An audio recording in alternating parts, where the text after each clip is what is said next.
കുറച്ച് അരിയും കുറച്ച് ഗോതമ്പൊക്കെ ഉണ്ടെങ്കിൽ ഒരു ദിവസം തീറ്റ 100 കോഴിക്ക് നടക്കും.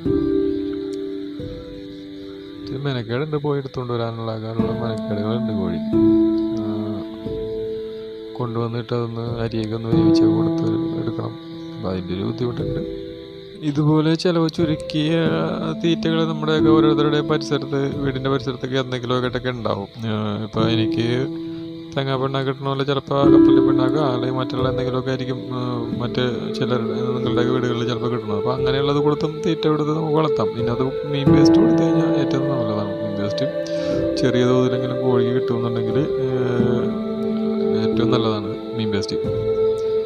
നമ്മൾ കൊടുക്കണ പാക്കറ്റ് ഫീഡിൽ മീൻ വേസ്റ്റിൻ്റെ അംശമുണ്ട്, മാംസത്തിൻ്റെ അംശമുണ്ട്. ഇതൊക്കെ പ്രോട്ടീൻ കണ്ടൻ്റ് ആയിട്ടുള്ള സാധനങ്ങളാണ് അതൊക്കെ. അപ്പോൾ പല ഘടകങ്ങൾ ചേർന്നതാണ് നമ്മൾ പാക്കറ്റ് ഫീഡ് എന്ന് പറയുന്നത്. അപ്പോൾ ഓക്കെ, മറ്റൊരു വീഡിയോ ആയിട്ട് നമുക്ക് വീണ്ടും കാണാം. Bye bye.